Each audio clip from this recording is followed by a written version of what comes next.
Sarah Martinez had always been a practical woman. At 32, she worked as a school librarian in a small town in Oregon, lived in a modest apartment, and kept her life organized and simple. She had never owned a pet, not even a goldfish. Her childhood had been spent moving from place to place with military parents, and pets were never an option. As an adult, she convinced herself she was too busy, too responsible, too set in her ways for the mess and chaos that came with animals. That Tuesday morning in October started like any other. Sarah drove her usual route to Jefferson Elementary, passing the same coffee shop, the same flower store, the same empty lot that had been for sale for 3 years. But something was different that day. As she slowed for the traffic light near the old gas station, she noticed movement in the weeds beside the road. At first, she thought it might be a plastic bag caught in the wind, but then she saw it clearly. A small dog, limping badly, covered in mud, and what looked like motor oil. Sarah pulled over without thinking. She had never stopped for a stray animal before, had never even considered it, but something about this tiny creature pulled at her heart in a way she couldn't explain. The dog was barely the size of a small cat, with matted brown and white fur and one eye swollen shut. When Sarah approached slowly, speaking in soft tones she didn't know she possessed, the little dog didn't run. Instead, it wagged its tail weakly and looked up at her with the most trusting expression she had ever seen. "Hey there, little one," Sarah whispered, kneeling in the damp grass. "What happened to you?" The dog tried to take a step toward her but stumbled. That was when Sarah noticed the deep cut on its front paw and the way it favored its left hind leg. Someone had hurt this animal, or it had been hit by a car and left to die. Sarah felt anger rise in her chest, followed immediately by a fierce protectiveness she had never experienced before. Without hesitation, Sarah scooped up the trembling animal, not caring about the mud and oil that immediately stained her clean white blouse. The dog weighed almost nothing, and she could feel its ribs through the matted fur. In her car, she wrapped the little creature in the emergency blanket she kept in her trunk and drove straight to the veterinary clinic across town, calling the school to say she would be late. Dr. Rebecca Chen had been practicing veterinary medicine for 15 years, but she still felt her heart break a little each time someone brought in an animal that had clearly been abandoned or abused. When Sarah walked through the clinic doors that morning, carrying a bundle of blanket with desperate eyes, Dr. Chen knew immediately what she was dealing with. "Found her by the roadside," Sarah explained, her voice shaking slightly. "She's hurt pretty badly." Dr. Chen carefully examined the small dog while Sarah hovered nearby, asking question after question. Was the leg broken? Would the eye be okay? How long had the animal been out there? Could she survive? "She's malnourished and dehydrated," Dr. Chen explained gently. "The cut on her paw is infected, and she has some bruising that suggests she was either hit by a car or kicked. But she's a fighter. With proper care, she should recover fully." Sarah felt relief flood through her, followed immediately by panic. She had no idea how to care for a dog. She had no supplies, no experience, no plan. She started to ask Dr. Chen about local shelters, but the words stuck in her throat when she looked down at the little animal on the examination table. The dog had opened her good eye and was looking directly at Sarah with an expression of complete trust and hope. In that moment, Sarah understood that this wasn't about finding someone else to care for this animal. This little creature had chosen her, and somehow she had already chosen the dog in return. "I'll need to keep her overnight for observation and to start antibiotics," Dr. Chen said. "You can pick her up tomorrow evening if everything goes well." Sarah nodded, then surprised herself by asking, "What will she need?" "I mean, if someone were to keep her." Dr. Chen smiled knowingly. She had seen this transformation many times before. The moment when a person's practical mind gave way to their heart. Food, water bowls, a bed, a collar and leash, some toys. The basic supplies aren't too expensive. The love and patience are free but priceless. That evening, Sarah found herself in the pet store for the first time in her life, overwhelmed by the endless aisles of supplies. She had intended to buy just the basics, but somehow she left with a cart full of toys, 3 different types of food, a soft bed, and a pink collar with a matching leash. The elderly cashier smiled at her obvious nervousness. "First pet?" he asked kindly. "Is it that obvious?" Sarah laughed. "The good ones always look terrified," he said. "You're going to do just fine." That night, Sarah lay in bed thinking about the little dog alone at the clinic. She had already decided on a name: Shrimp, because of her tiny size and the way she had curled up like a little crustacean in the blanket. It was a silly name, but it felt right. Everything about this situation felt both completely wrong and absolutely right.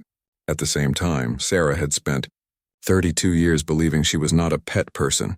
She had convinced herself that her life was complete as it was, that she didn't need the complication of caring for another living being. But as she drifted off to sleep, she realized that maybe she had been wrong about a lot of things. Maybe the best parts of life were the ones that found you when you least expected them.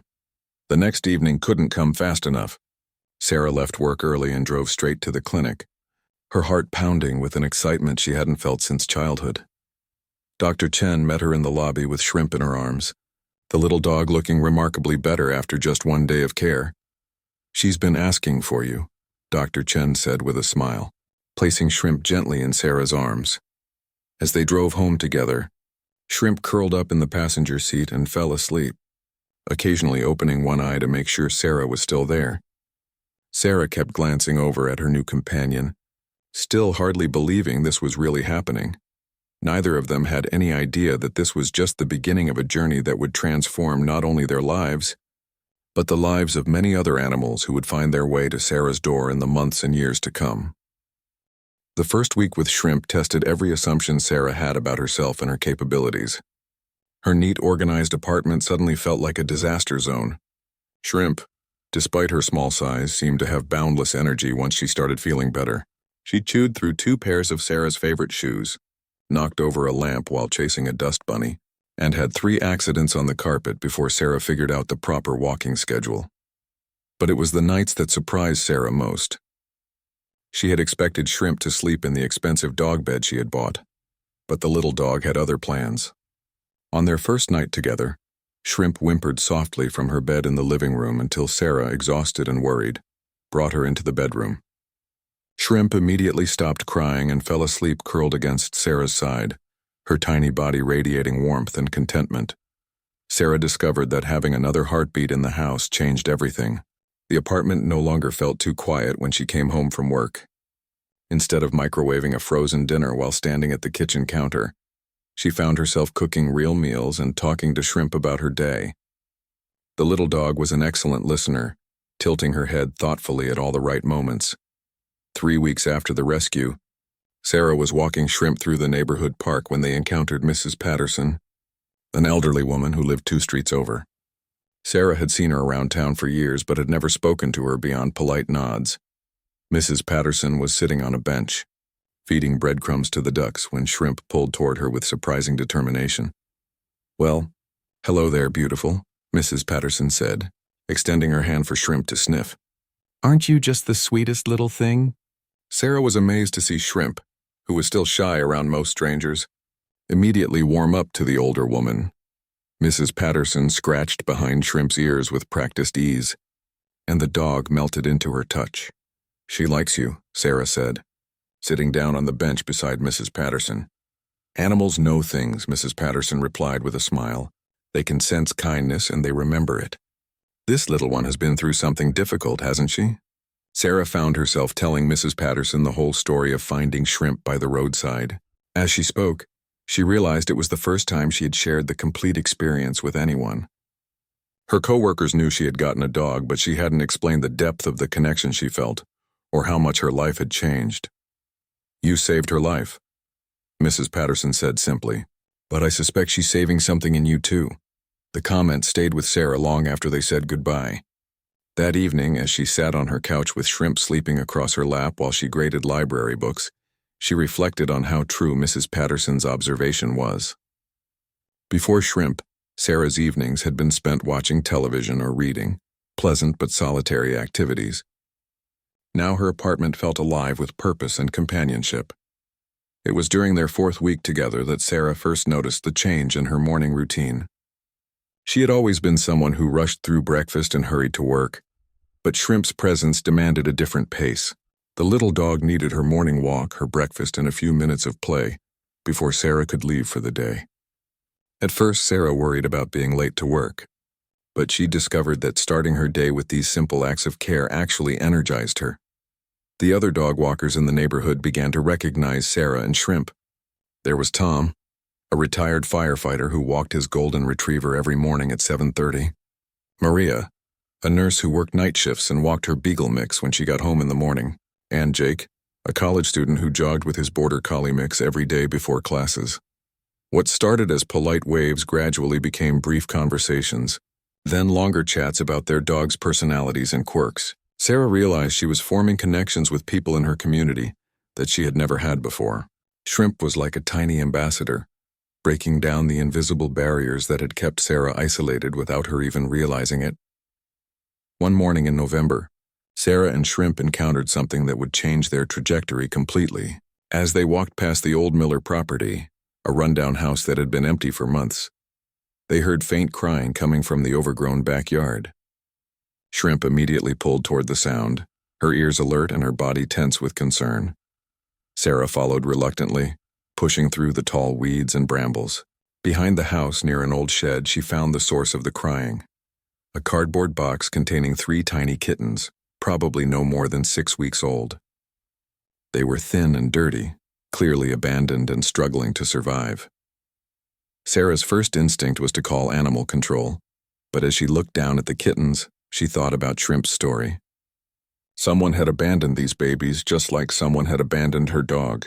The difference was that Sarah had found Shrimp and acted. Now she was faced with the same choice again. "What do you think, Shrimp?" she asked her dog, who was whining softly and trying to get closer to the kittens. "Should we help them?" Shrimp looked up at Sarah with the same trusting expression she had worn that first day by the roadside, and Sarah knew the answer. She carefully picked up the box of kittens and carried them home, Shrimp trotting alongside with what appeared to be approval. Back at the apartment, Sarah called Dr. Chen's office in a panic. The receptionist, recognizing the urgency in Sarah's voice, squeezed her in for an emergency appointment that afternoon. Dr. Chen examined each kitten carefully while Sarah held her breath. "They're dehydrated and underweight, but they're going to be okay," Dr. Chen announced. "They'll need to be bottle-fed for another week or 2, then they can transition to wet food. Do you have homes lined up for them?" Sarah hadn't thought that far ahead. She had acted on instinct, just as she had with Shrimp. I'm not sure. I need to find people who will take good care of them." Dr. Chen nodded understandingly. "Take your time finding the right families. In the meantime, you're going to need supplies." That evening, Sarah found herself back at the pet store, this time buying kitten formula, tiny bottles, and a heating pad.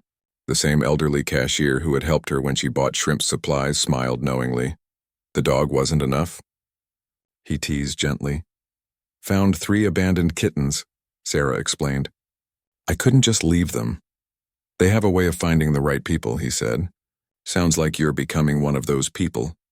As Sarah drove home with her new supplies, she wondered what he meant by those people. She was beginning to suspect she was about to find out. That night, as she sat on her bathroom floor at 2 in the morning, bottle-feeding 3 tiny kittens while Shrimp supervised from her bed, Sarah realized that her life had taken a turn she never could have predicted. 6 weeks ago, she had been a woman who had never owned a pet. Now she was a foster mother to 3 kittens with a dog who seemed to understand her role as big sister and protector. The kittens, 2 orange tabbies and 1 small gray one, thrived under Sarah's care. Shrimp appointed herself their guardian, sleeping near their box and alerting Sarah whenever they needed attention. Sarah watched in amazement as her shy, traumatized rescue dog transformed into a confident, nurturing presence.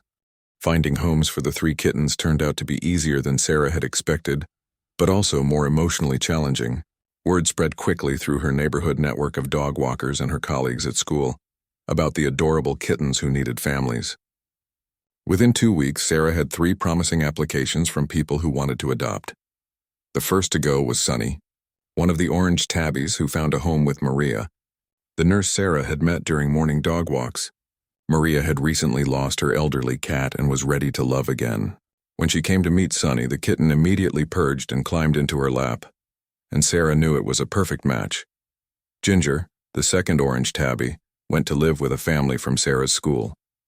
The Hendersons had 2 children who had been begging for a pet for years, and when they met Ginger, their faces lit up with pure joy. Sarah spent an hour going over care instructions with them, realizing she had become something of an expert on kitten care in just a few short weeks.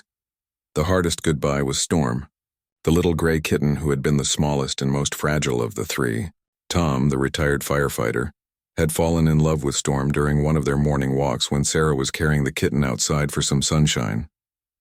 Tom lived alone since his wife had passed away the year before, and Sarah could see that he needed Storm as much as the kitten needed him. On the day Tom came to pick up Storm, Sarah felt tears threatening. She had known this moment would come, had even looked forward to having her apartment return to normal, but as she watched Tom gently place Storm in a carrier lined with soft blankets, she realized how attached she had become to all three kittens. "You did good, Sarah," Tom said, noticing her emotional state. "These babies would have died without you. Now they're going to have long, happy lives because you cared enough to act." Shrimp seemed to understand what was happening. She sniffed each empty kitten bed and then looked up at Sarah with questioning eyes. That evening, the apartment felt strangely quiet, with just the two of them again. Sarah kept expecting to hear tiny mewing sounds or the patter of small paws on the hardwood floor, but the quiet didn't last long. 3 days after Storm went to his new home, Sarah received a call at work that would set the pattern for the rest of the winter. Dr. Chen's receptionist was on the line with an urgent request. "We have a situation here, and Dr. Chen thought you might be able to help," the receptionist explained. "Someone brought in a pregnant cat this morning. She's very young, probably less than a year old herself, and she's going to give birth any day. The person who brought her in can't keep her and her babies, and our regular foster families are all full." Dr. Chen remembered how well you did with the kittens and wondered if you might consider fostering mama and babies until they're old enough for adoption. Sarah's practical mind immediately began listing all the reasons this was a terrible idea. She had just gotten her life back to normal. Fostering a mama cat and potentially 4 or 5 kittens would be chaos. She had no experience with pregnant animals or newborns. She should say no. "I'll be there after work to meet her," Sarah heard herself saying instead. That afternoon, Sarah found herself face to face with the most pregnant cat she had ever seen. The young tortoiseshell was clearly exhausted and scared, but when Sarah spoke to her softly, she responded with a rusty purr. Dr. Chen explained that someone had found her living under their porch and brought her in when they realized she was about to give birth. "She's going to need a quiet, safe place to have her babies," Dr. Chen said, "probably within the next day or 2. "Are you sure you're ready for this?" Sarah looked down at the cat, who was now rubbing against her hand with desperate affection. "What's her name?" "She doesn't have one yet. The people who brought her in just called her Mama." "Luna," Sarah said suddenly. "She looks like a Luna," Dr. Chen smiled. "I think that means you're taking her home." Introducing Luna to Shrimp required careful management, but Sarah was amazed at how naturally her dog adapted to their new houseguest. Shrimp seemed to understand that Luna was fragile and in need of protection. She followed Luna around the apartment at a respectful distance, never crowding but always keeping watch. Sarah set up a birthing area in her spare bedroom closet, lining it with soft towels and blankets. Luna inspected the space thoroughly, then settled in with a contented sigh. That night, Sarah lay in bed listening to the sounds of her home. Shrimp's gentle snoring, Luna's purring from the closet, the familiar creaks and settling sounds of the old apartment building. It struck her how full her life had become in just a few months. At 3:15 in the morning, Sarah woke to Shrimp pawing at her arm and whining softly. Still half asleep, Sarah followed her dog down the hallway to find Luna in the early stages of labor. Over the next 6 hours, Sarah witnessed the miracle of birth as Luna delivered 4 tiny, perfect kittens. Shrimp maintained her vigil throughout, occasionally touching Sarah's hand with her nose as if to reassure her that everything was going according to plan. The next few weeks blurred together in a cycle of feeding schedules, weight checks, and constant monitoring of the growing kitten family. Sarah's apartment transformed into a nursery, with baby gates to keep the kittens safe and heating pads to keep them warm. Her social life, which had never been particularly active, disappeared completely as she devoted herself to caring for Luna and her babies. But something unexpected was happening to Sarah during this intensive period of caregiving. She found herself more patient than she had ever been before, more attuned to subtle changes in behavior and health, more confident in her ability to handle whatever challenges arose. The woman who had once been afraid to commit to caring for a goldfish was now managing the complex needs of a nursing mother cat and 4 kittens with growing expertise. Her co-workers at the library began to tease her. about her transformation. She would arrive at work with kitten hair on her clothes and stories about Luna's latest maternal achievements, or Shrimp's helpful supervision. During her lunch breaks, she often drove home to check on the family and take pictures to share with anyone who would look. Word about Sarah's fostering activities spread beyond her immediate circle. Parents from the school began stopping by the library to ask if she had any kittens available for adoption. Neighbors she had never met before approached her during walks with Shrimp to share their own animal rescue stories. The elderly woman who ran the flower shop downtown started saving the boxes from her flower deliveries for Sarah to use as kitten play areas. Most surprisingly, people began bringing their animal problems to Sarah. A teacher from the high school called to ask advice about a stray cat that had been hanging around the school grounds. A parent emailed her about finding homes for a litter of puppies. The mail carrier mentioned a dog he had seen running loose in a neighborhood across town. Sarah realized she was becoming known as someone who would help, someone who cared, someone who could be trusted with vulnerable animals. The recognition was both flattering and slightly overwhelming. She had never seen herself as an animal expert, had never intended to become the neighborhood's unofficial animal rescue coordinator.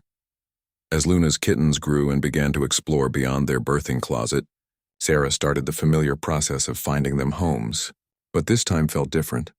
She had learned from her experience with the first 3 kittens, developed better screening processes for potential adopters, and created a network of people who shared her commitment to animal welfare. One evening, as Sarah sat on her living room floor playing with the 4 kittens while Luna groomed herself nearby, and Shrimp supervised from her favorite chair, her phone rang. It was Mrs. Patterson, the elderly woman from the park. "Sarah, dear, I hope you don't mind me calling, but I have a situation I thought you might be able to help with," Mrs. Patterson said. "There's been a dog showing up in my backyard for the past week. He's clearly lost or abandoned, and he's so thin. I've been feeding him, but I can't take him in because of my apartment lease. I immediately thought of you." Sarah looked around her apartment, which was already beyond capacity with Luna's family. The practical voice in her head screamed that she couldn't possibly take in another animal.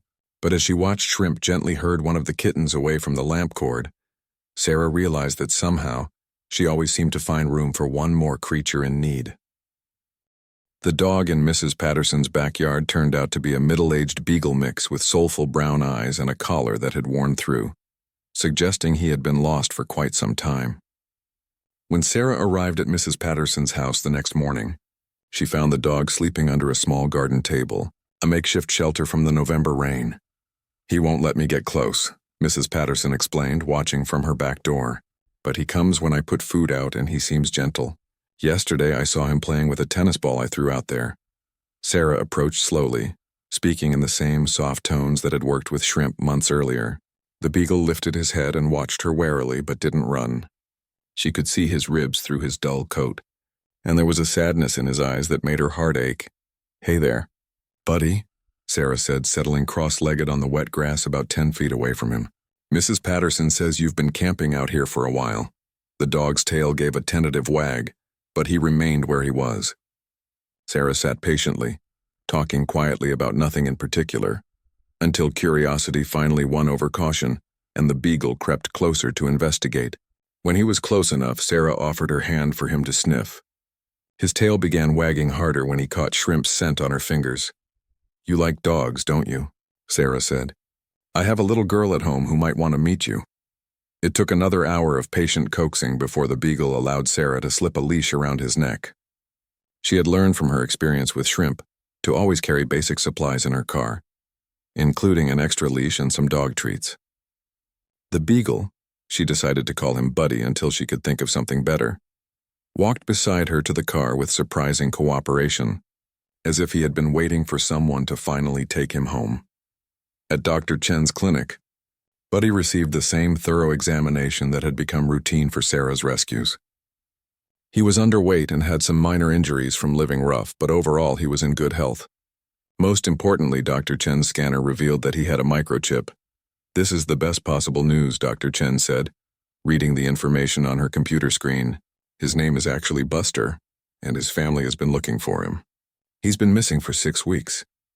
Sarah felt a complex mix of emotions, relief that Buster would be reunited with people who loved him, but also a strange sense of loss. Over the past few months, she had grown accustomed to being the solution to these animals' problems. The idea that Buster already had a family felt both wonderful and somehow disappointing. The reunion with Buster's family was everything Sarah had hoped it would be.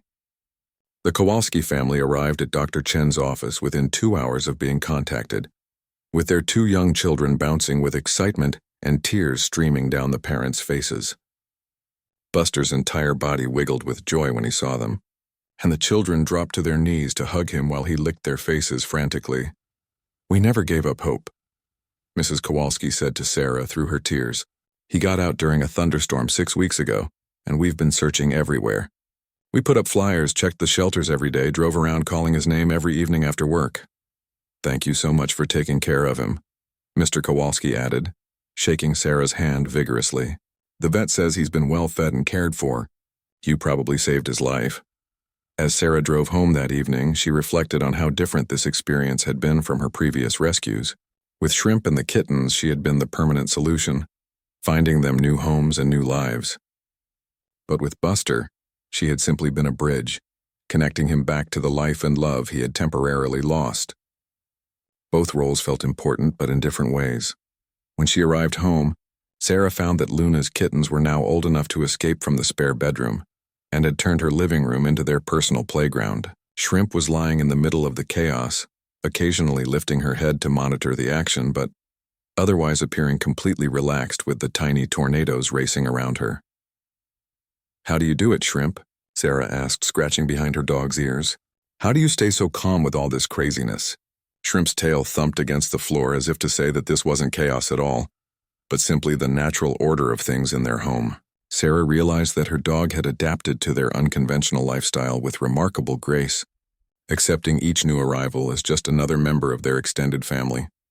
That weekend, Sarah began the now familiar process of finding homes for Luna's 4 kittens. She had developed a more systematic approach, creating a simple application form for potential adopters and conducting home visits to make sure the environments were safe and suitable. The process took longer than simply handing the kittens over to anyone who wanted them. But Sarah had learned that taking time to find the right match was worth the extra effort.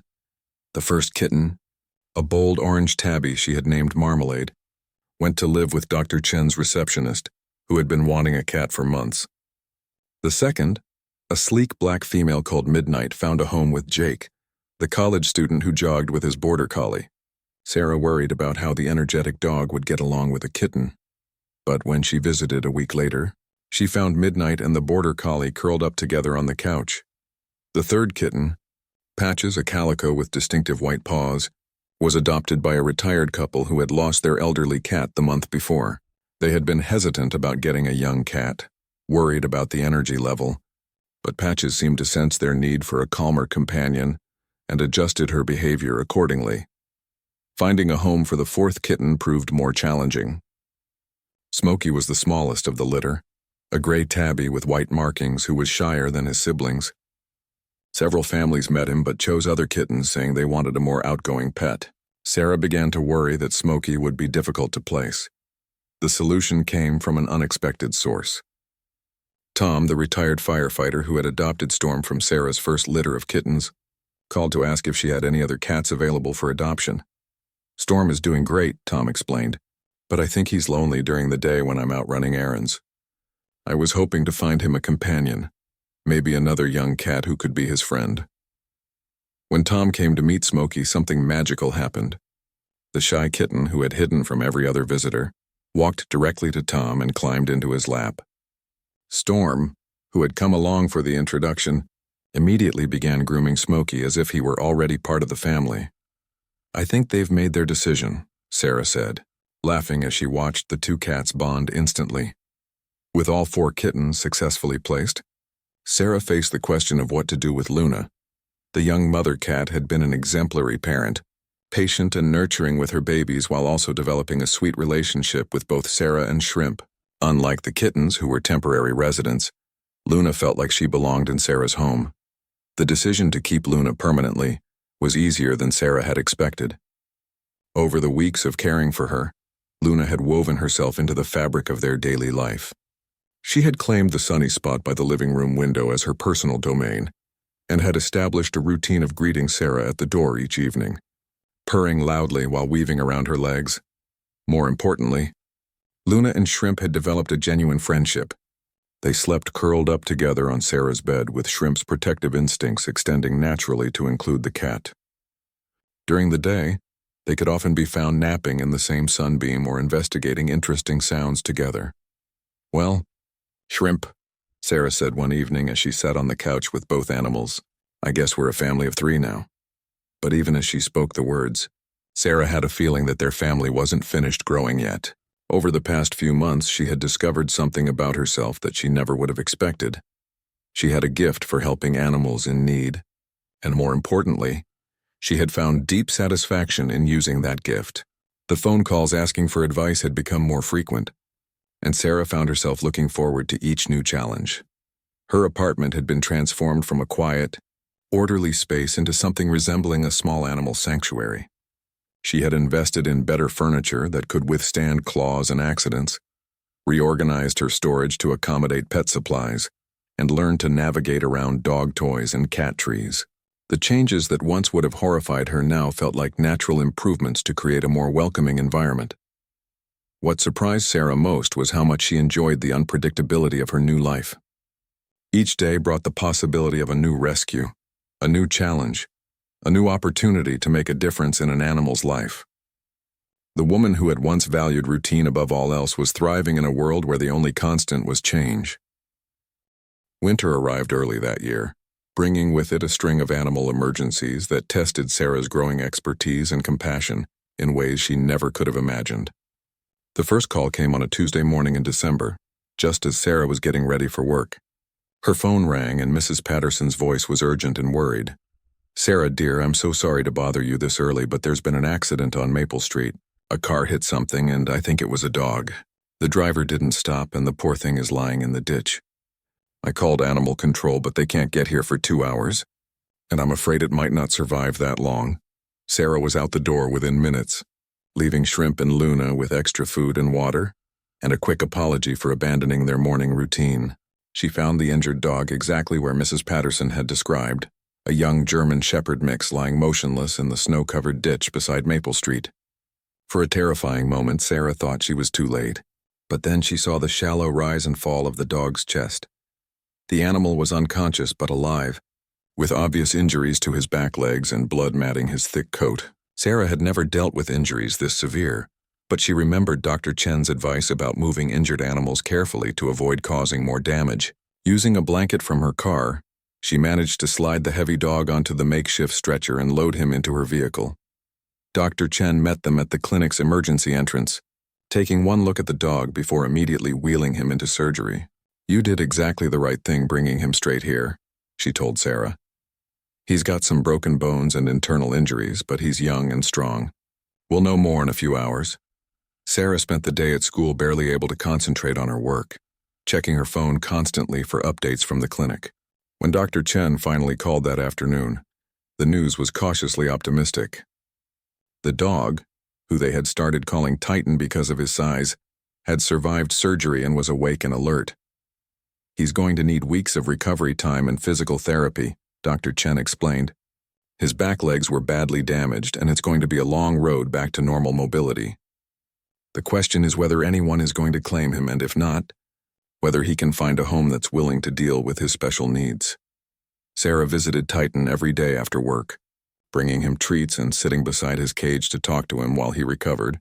He was a gentle giant with intelligent eyes and a patient temperament that made him easy to love despite his injuries. As the days passed and no one came forward to claim him, Sarah began to worry about his future. Dogs with mobility issues were notoriously difficult to place in homes.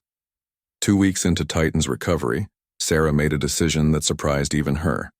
She officially adopted him, despite the fact that her apartment was already at capacity with Shrimp and Luna.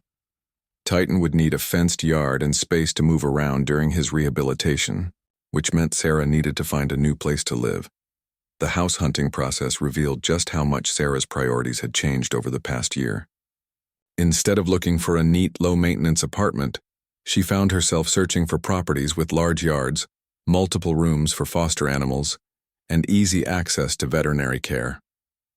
When she found a small 3-bedroom house with a fenced backyard and a detached garage that could be converted into a recovery space for injured animals, Sarah knew she had found her new home. Moving with 3 animals was an adventure in logistics that tested everyone's patience. Shrimp adapted to the new house immediately, claiming the sunny spot by the kitchen window and establishing patrol routes through all the rooms. Luna was more cautious, spending the first few days hiding under Sarah's bed before gradually exploring her expanded territory. Titan, still wearing a cast on one leg and moving slowly, seemed grateful just to have space to stretch out without bumping into walls. The new house transformed Sarah's rescue activities from a hobby into something approaching a full-time mission.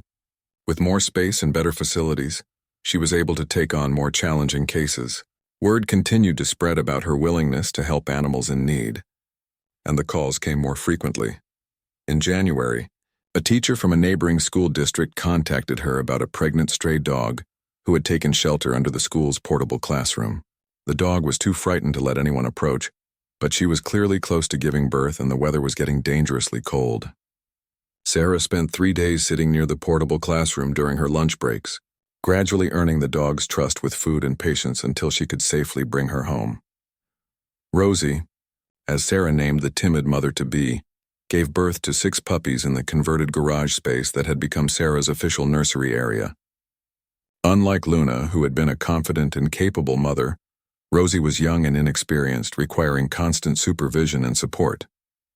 Sarah found herself setting alarms to wake up every 2 hours during the night to check on the puppies and make sure they were all nursing properly. The weeks that followed tested Sarah's endurance in ways she hadn't expected. Caring for 6 puppies and their anxious mother while also managing Titan's ongoing physical therapy and maintaining her job at the library required a level of organization and energy she didn't know she possessed. Her social life, which had been limited before, disappeared entirely as every free moment was devoted to animal care. But something remarkable was happening in Sarah's backyard kingdom. Shrimp had appointed herself head of security, conducting regular patrols of the house and yard to make sure everyone was safe and accounted for. Luna had become an assistant mother to Rosie's puppies, grooming them and keeping them warm when Rosie needed breaks. Even Titan, despite his mobility limitations, had found a role as the gentle patriarch of their unusual family, offering comfort to scared animals and supervision during playtime. The interconnected relationships between all the animals fascinated Sarah. She had expected them to simply coexist, but instead they had formed a complex social structure with clearly defined roles and responsibilities. Shrimp was the alert guardian, Luna was the nurturing caretaker, and Titan was the wise elder who settled disputes and provided comfort. As Rosie's puppies grew and began to explore beyond the garage, Sarah's house became a bustling center of activity. The puppies tumbled and played under the watchful eyes of their adoptive aunts and uncle, learning social skills that would serve them well in their future homes. Sarah documented their personalities and quirks, taking notes that would help her match each puppy with the perfect family. Finding homes for 6 puppies proved to be her biggest placement challenge yet. Sarah had learned from experience that rushing the process led to poor matches and sometimes returned animals. She developed an even more thorough screening process, requiring meet and greets with all family members, home visits, and references from veterinarians or previous pet owners. The first puppy to find a home was Scout, an adventurous brown and white male who went to live with a young couple who enjoyed hiking and outdoor activities. They had specifically requested an active dog who could join them on their weekend adventures, and Scout's bold personality was a perfect match. Bella, a gentle female with soulful eyes, found her calling as a therapy dog in training. A retired nurse who volunteered at the local hospital adopted her with plans to have her certified for pet therapy visits. Sarah was thrilled to see one of her rescues heading toward a career helping others. 2 of the puppies, Rex and Ruby, were adopted together by a family with a large yard and 2 children who had promised to love them equally. Sarah had been hesitant to place 2 puppies in the same home, knowing they could become overly bonded to each other and less social with humans. But the family convinced her they understood the challenges and were committed to proper training. The remaining 2 puppies, Max and Daisy, required more specialized homes. Max had been born with a slight heart murmur that would require monitoring and potential medication throughout his life. Daisy was the smallest of the litter and had developed some anxiety issues that made her fearful of new situations. Sarah knew these special needs would make placement more difficult, but she was determined to find families who would appreciate their unique qualities. It was during this time that Sarah received a phone call that would change the trajectory of her rescue work once again.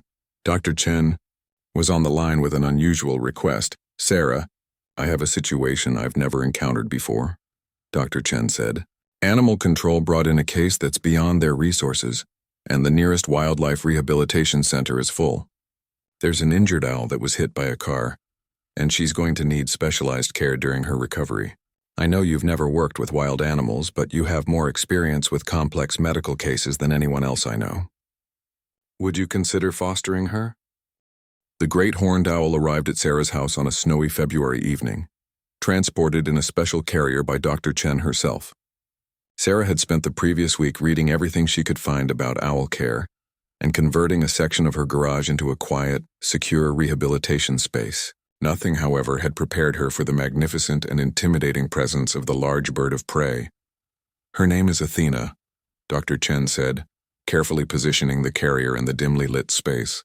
"She has a fractured wing and some head trauma from the car accident, but she's neurologically intact and has a good chance of returning to the wild once she heals." Sarah peered through the carrier's mesh front at the owl, whose large yellow eyes stared back with an intensity that was both beautiful and slightly unnerving. Athena was enormous, with intricate feather patterns and sharp talons that reminded Sarah she was dealing with a powerful predator, not a domestic pet. "The most important thing to remember is that she's not supposed to bond with humans," Dr. Chen explained. "Unlike your dogs and cats, the goal is to keep her wild so she can be released. Minimal interaction, no talking to her, and absolutely no attempt to tame her." The challenge of caring for Athena while maintaining appropriate distance proved to be unlike anything Sarah had experienced. With her domestic animals, communication and bonding were essential parts of the healing process. With the owl, every interaction had to be quick, quiet, and purposeful. Sarah found herself moving like a shadow when she entered Athena's space to provide food or clean her area. Shrimp was fascinated by their new houseguest, sitting outside the garage door and tilting her head at the unfamiliar sounds coming from within. Luna was more cautious, seeming to understand instinctively that this creature was different from their usual rescues. Titan, wise as always, gave the garage a wide berth, perhaps recognizing that some animals needed space to remain wild. The first few weeks of Athena's recovery were nerve-wracking for Sarah. The owl barely moved, sitting stoically in the corner of her enclosure with her injured wing held at an awkward angle. Dr. Chen had warned Sarah that wild birds often died from stress in captivity, and Sarah found herself checking on Athena multiple times each day, worried that she would find the magnificent bird had given up. Gradually, however, Athena began to show signs of improvement. Her appetite returned first, and Sarah felt a surge of relief when she found the mouse she had left the previous evening had been consumed. Small movements followed, then brief flights from one perch to another as her wing healed. Throughout this process, Sarah maintained her professional distance while secretly marveling at the privilege of witnessing a wild creature's recovery up close.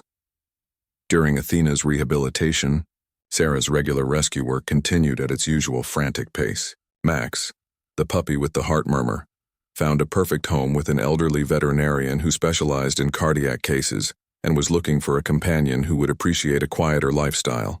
Daisy, the anxious puppy, was adopted by a patient woman who had experience with fearful dogs and the time to help her build confidence. With Rosie's puppies successfully placed, Sarah faced the decision of what to do with their mother. Rosie had blossomed during her time in Sarah's care, transforming from a frightened, pregnant stray into a confident, affectionate dog who got along well with everyone in the household. The question was whether Sarah could realistically keep another permanent resident, or if Rosie would be happier as someone's only pet. The decision was made for her when Tom, the retired firefighter, called with sad news.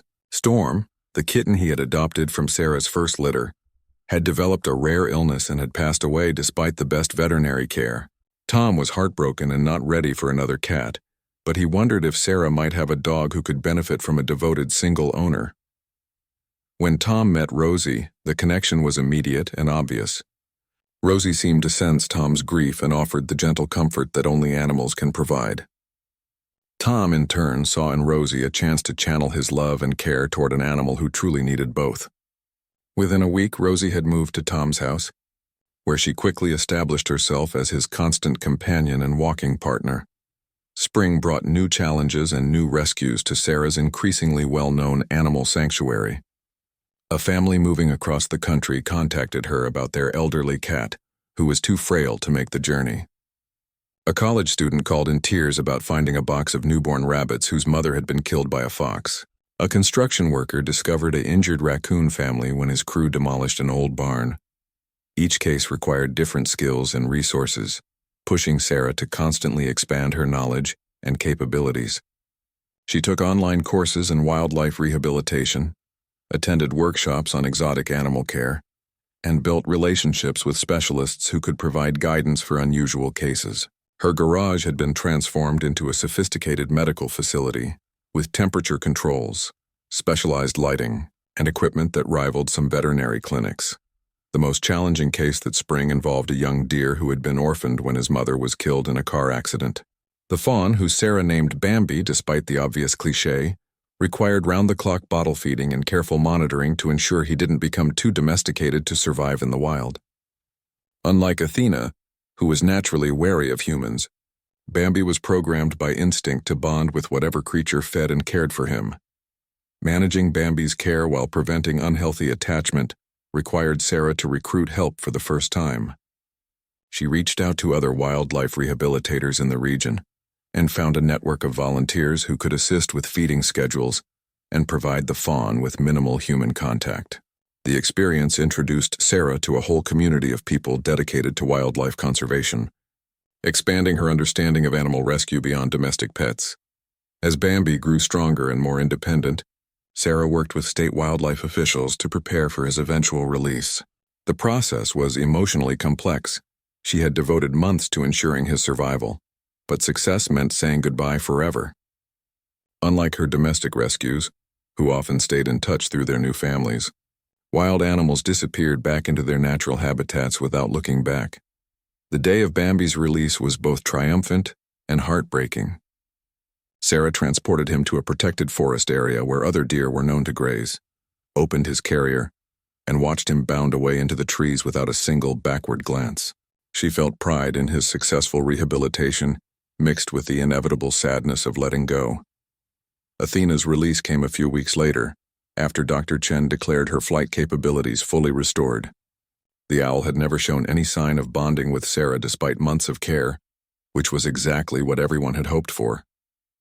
When Sarah opened Athena's carrier in the pre-dawn darkness, the magnificent bird launched herself into the sky and disappeared into the forest canopy, reclaiming her place in the wild world where she belonged. These wildlife experiences changed something fundamental in Sarah's approach to animal rescue. While she continued to find homes for domestic animals and provide sanctuary for those who needed permanent care, she began to understand that sometimes the greatest gift she could give was the freedom to return to a natural life. The success of her wildlife rehabilitation work brought new challenges and opportunities, including inquiries from state agencies about expanding her facilities to handle more complex cases. By the end of spring, Sarah's property had evolved into something resembling a small zoo. Her backyard housed temporary residents ranging from domestic cats and dogs to wild birds and small mammals. Her house was home to her permanent family, Shrimp, Luna, and Titan, plus whatever foster animals needed indoor care. The garage had become a sophisticated medical and rehabilitation facility that could handle everything from newborn kittens to injured raptors. Most surprisingly, Sarah had discovered that she had a gift not just for animal care, but for bringing together communities of people who shared her passion for helping creatures in need. Her network included veterinarians, wildlife biologists, other rescuers, volunteers, and animal lovers who contributed time, money, and expertise to support her growing operation. The woman who had once lived a quiet, solitary life had become the center of a vibrant community, united by compassion for animals. Her phone rang constantly with requests for help, offers of assistance, and updates from families who had adopted her rescues. Her social media accounts, which she had reluctantly created to help with adoptions, had thousands of followers who checked daily for updates on her latest cases. As summer approached, Sarah realized that what had started as one impulsive act of kindness toward a small dog named Shrimp had evolved into something much larger than she had ever imagined. She was no longer just rescuing individual animals. She was creating a model for community-based animal welfare that was inspiring others to get involved in rescue work. 1 year after finding Shrimp by the side of the road, Sarah stood in her backyard on a warm October morning, watching her permanent family enjoy the autumn sunshine. Shrimp, now healthy and confident, was teaching a new foster puppy the important skill of digging proper holes in the garden. Luna had claimed the top of the new cat tree that dominated one corner of the yard, surveying her domain like a furry queen. Titan was slowly making his way around the perimeter fence. His mobility greatly improved, but still deliberate after his accident. The transformation in all of them was remarkable, but perhaps none more so than in Sarah herself. The woman who had once been afraid to commit to caring for a goldfish was now managing a full-scale animal rescue operation that had saved over 100 animals in the past year. Her house had been featured in the local newspaper, and she had been invited to speak at schools and community organizations about animal welfare. But the numbers and recognition weren't what mattered most to Sarah as she stood there that morning. What mattered was the knowledge that she had found her purpose in life, and more importantly, that her purpose had found her. Every animal that came through her doors taught her something new about resilience, trust, and the healing power of love. The morning's peaceful scene was interrupted by her phone ringing, a sound that still sent a small thrill of anticipation through Sarah's chest. Each call could bring news of an animal in need, a successful adoption, or an update from one of her extended rescue family. "Sarah, this is Jenny from the Animal Control Office," the voice on the other end said. "We've got a situation that's right up your alley. Someone abandoned a whole family at the old shopping center, a mama dog and what looks like 6 or 7 puppies. The mom is protective and won't let us get close, but we can see that some of the puppies are in bad shape." "Any chance you could come take a look?" Sarah was already reaching for her car keys. "I'll be there in 15 minutes, she said, the familiar surge of purpose and determination flowing through her. As she drove toward the shopping center, Sarah reflected on how automatic this response had become. A year ago, she would have been terrified by the responsibility of rescuing an entire dog family. Now her mind was already working through the logistics, how many carriers she would need, which room in the house could accommodate the family during their recovery, and whether Dr. Chen's clinic had space for immediate medical evaluations. She found the dog family huddled behind a dumpster in the abandoned shopping center parking lot, just as the animal control officer had described. The mother was a young German Shepherd mix, thin and desperate, but her protective instincts were strong as she positioned herself between her puppies and the humans trying to help. 7 tiny puppies, probably only a few weeks old, were pressed against her body for warmth and comfort. "She's been here for at least 2 days, the animal control officer explained. "Someone saw the family being dumped from a car Tuesday night, but she won't let anyone get close enough to help." Sarah approached slowly, using all the skills she had learned from dozens of similar situations. She sat down on the asphalt about 20 feet away from the family and began talking softly, not to the mother dog directly, but to the air, letting her voice carry the gentle tones that had become her signature with frightened animals. "I know you're scared," Sarah said quietly. "You're doing such a good job taking care of your babies. But they need help, and you need help too. Let me show you that humans can be trusted." It took 3 hours of patient waiting, offering food and water from a distance, and gradually moving closer before the mother dog finally allowed Sarah to approach her puppies. When Sarah was close enough to see them clearly, her heart sank. 2 of the 7 puppies were clearly struggling, their breathing labored and their small bodies limp. The rescue operation required all of Sarah's experience and emotional strength. The mother dog, who Sarah immediately named Hope, was exhausted and dehydrated but seemed to understand that Sarah was trying to help. The puppies were loaded carefully into carriers, with Hope anxiously supervising every movement. At Dr. Chen's clinic, the news was mixed. 5 of the 7 puppies were healthy despite their ordeal and would thrive with proper care and nutrition, but 2 of the smallest ones were critically ill with pneumonia and severe dehydration. Dr. Chen worked through the evening to stabilize them, but warned Sarah that their survival was uncertain. That night, Sarah sat up in her converted garage nursery, taking turns holding the two sick puppies against her chest to keep them warm, while Hope watched anxiously from her nearby bed. Luna had appointed herself assistant nurse, curling up next to Hope to provide comfort. Shrimp maintained her usual guard duty, checking on everyone throughout the night. Over the next 72 hours, Sarah barely slept as she maintained round-the-clock care for the struggling puppies. She bottle-fed them every 2 hours, monitored their breathing, and provided the kind of intensive nursing care that often made the difference between life and death for fragile animals. On the fourth morning, both sick puppies turned the corner. Their breathing became stronger, their appetites returned, and they began to move around more actively. Hope seemed to sense the improvement and finally relaxed enough to eat a full meal herself. Sarah felt the familiar mix of exhaustion and elation that came with successfully pulling animals back from the brink. As Hope's family settled into their temporary home in Sarah's garage, the story of their rescue spread through the community. The local newspaper ran a follow-up article about the abandoned family, and donations began pouring in to help with their medical expenses. Sarah was amazed by the generosity of people who had never met her but wanted to support her work.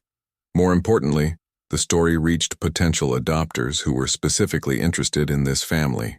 A retired couple who had been looking for a gentle older dog fell in love with Hope's calm demeanor and patient nature. A family with teenagers wanted one of the more energetic puppies to match their active lifestyle.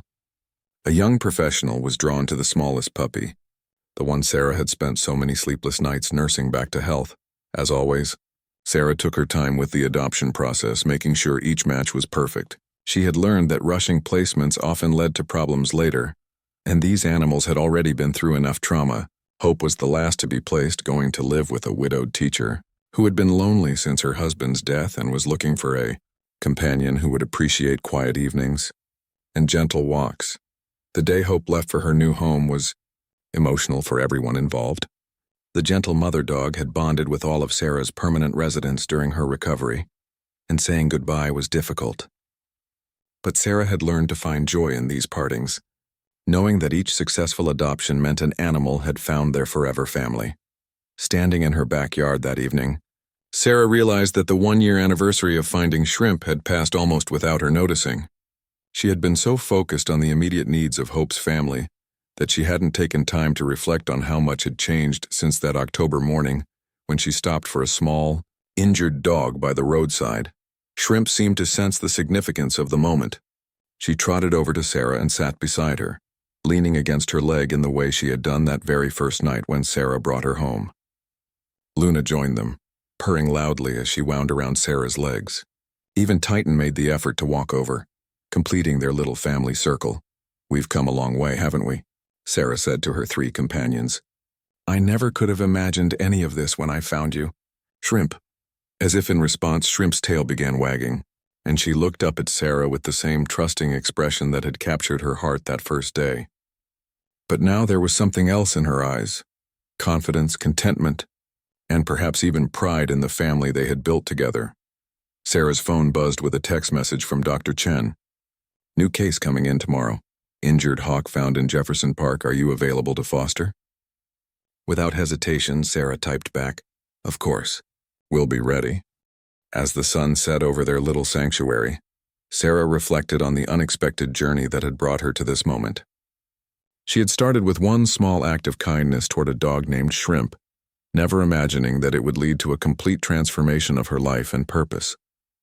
Now she couldn't imagine doing anything else. The woman who had once lived quietly and alone had become the heart of a community, dedicated to helping animals in need.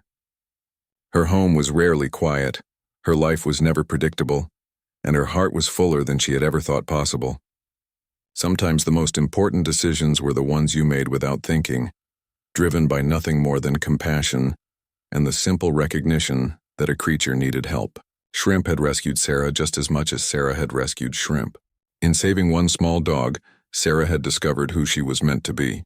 And in the year that followed, that discovery had rippled out to touch the lives of hundreds of animals and dozens of families, creating a legacy of love that extended far beyond anything she could have planned or predicted. As they headed inside for the evening, Sarah's little family walked together toward their house, a place that had become so much more than a home. It was a sanctuary, a healing place and the center of a growing movement of compassion that showed no signs of slowing down. Tomorrow would bring new challenges and new opportunities to help, and Sarah couldn't wait to meet them.